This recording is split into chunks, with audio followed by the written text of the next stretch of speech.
America's longest war, Afghanistan and Pakistan. Bob, Governor, you get to go first. Okay, but you can't have the president just lay out a whole series of items without giving me a chance to respond. With respect, sir, you had laid out quite a program there. Well, that's probably true. We'll agree. We'll catch you up. The United States is scheduled to turn over responsibility for security in Afghanistan to the Afghan government in 2014. At that point, we will withdraw our combat troops, leave a smaller force of Americans, if I understand our policy, in Afghanistan for training purposes. It seems to me the key question here is, what do you do if the deadline arrives and it is obvious the Afghans are unable to handle their security? Do we still leave? And I believe, Governor Romney, you go first. Well, we're going to be finished by 2014. And when I'm president, we'll make sure we bring our troops out by the end of 2014. The commanders and the generals there are on track to do so.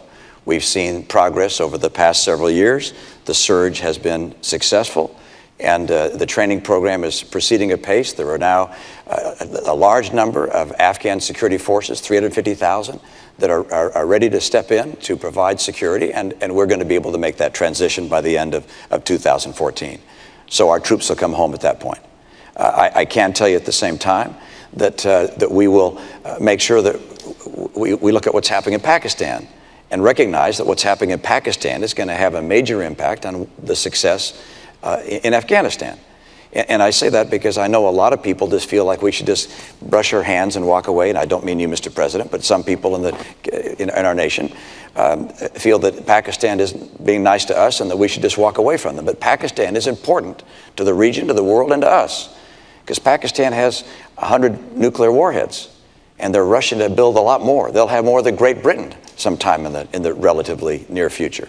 They also have the Haqqani network and the Taliban existent within their country. And so a Pakistan that falls apart, becomes a failed state, would be of extraordinary danger to Afghanistan and to us. And so we're going to have to remain helpful in encouraging Pakistan to move towards a more stable government and rebuild a relationship with us. And that means that our aid that we provide to Pakistan is going to have to be conditioned upon certain benchmarks being met. So for me, I look at this as both a need to help move Pakistan in the right direction and also to get Afghanistan to be ready, and they will be ready by the end of 2014. Mr. President. When I came into office, we were still bogged down in Iraq, and Afghanistan had been drifting for a decade. We ended the war in Iraq, refocused our attention on Afghanistan, and we did deliver a surge of troops. That was facilitated in part because we had ended the war in Iraq. And we are now in a position where we have met many of the objectives that got us there in the first place. Part of what had happened is we'd forgotten why we had gone. We went because there were people who were responsible for 3,000 American deaths.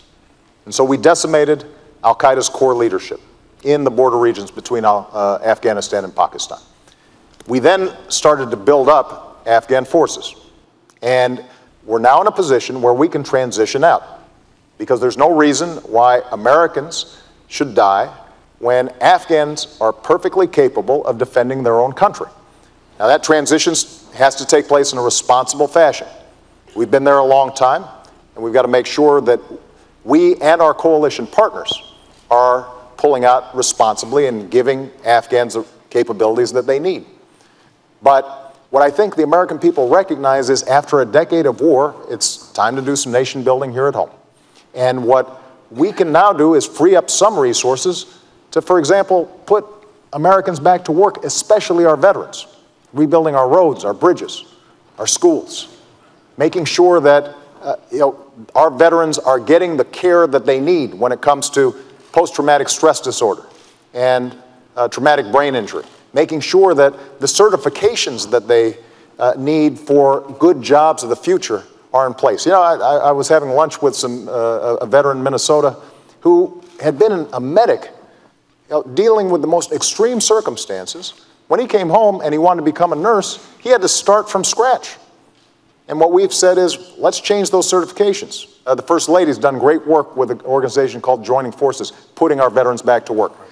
And as a consequence, veterans' unemployment is actually now lower than general population. It was higher when I came into office. So those are the kinds of things that we can now do because we're making that transition in Afghanistan. All right, let me go to Governor Romney, because you talked about Pakistan and what needs to be done there. General Allen, our commander in Afghanistan, says that Americans continue to die at the hands of groups who are supported by Pakistan. We know that Pakistan has arrested the doctor who helped us catch Obama's bin Laden. It still provides safe haven for terrorists, yet we continue to give Pakistan billions of dollars. Is it time for us to divorce Pakistan? No, it's not time to divorce a nation on earth that has 100 nuclear weapons and is on the way to double that at some point. A nation that has serious threats from terrorist groups within its nation. As I indicated before, the Taliban, the Haqqani network. It's a nation that's not like others, and it does not have a civilian leadership that is calling the shots there. You've got the ISI, their intelligence organization, is probably the most powerful of the of three branches there. Then you have the military, and then you have the civilian government. This is a nation which, if it falls apart, if it becomes a failed state, there are nuclear weapons there. And you've got terrorists there who could grab their hands onto those nuclear weapons. This is an important part of the world for us.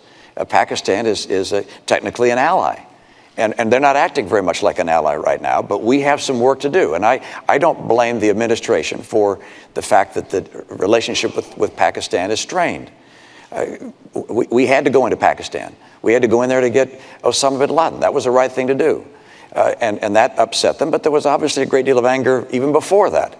But we're going to have to work with the people in Pakistan to try and help them move to a more responsible course than the one that they're on. And it's important for them. It's important for the nuclear weapons. It's important for the success of Afghanistan, because inside Pakistan, you have a large group of Pashtuns that are Taliban. They're going to come rushing back in to Afghanistan when we go.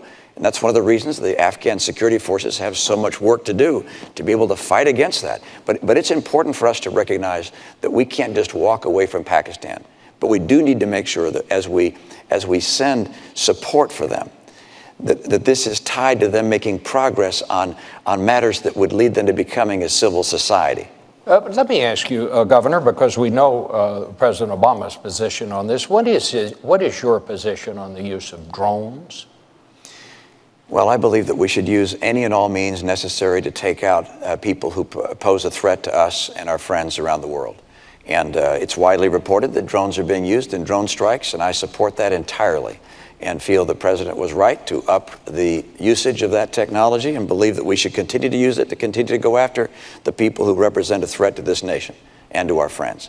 Let me also note that, as I said earlier, we're going to have to do more than just going after leaders and killing bad guys. Important as that is, we're also going to have a far more effective and comprehensive strategy to help move the world away from terror and Islamic extremism. We haven't done that yet.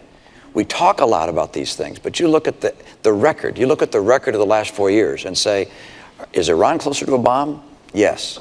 Is the Middle East in tumult? Yes. Is Al-Qaeda on the run, on its heels? No. Are Israel and the Palestinians closer to reaching a peace agreement? No, they haven't had talks in 2 years. We have not seen the progress we need to have. And I'm convinced that with strong leadership and an effort to build a strategy based upon helping these nations reject extremism, we can see the kind of peace and prosperity the world demands. Well, keep in mind, our strategy wasn't just going after bin Laden. We've created partnerships throughout the region to deal with extremism. In Somalia, in Yemen, in Pakistan.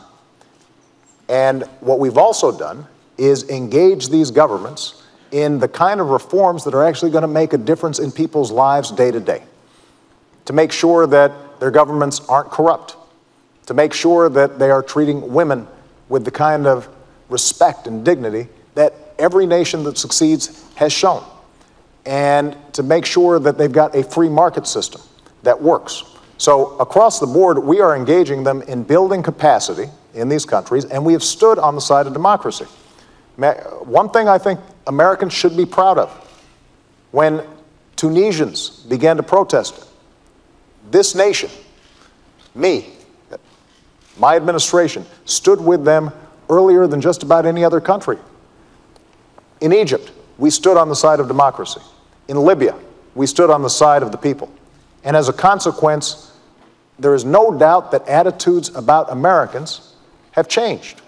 But there are always going to be elements in these countries that potentially threaten the United States. And we want to shrink those groups and those networks, and we can do that. But we're always also going to have to maintain vigilance when it comes to terrorist activities. The truth, though, is that Al-Qaeda is much weaker than it was when I came into office, and they don't have the same capacities to attack the U.S. homeland and our allies as they did 4 years ago.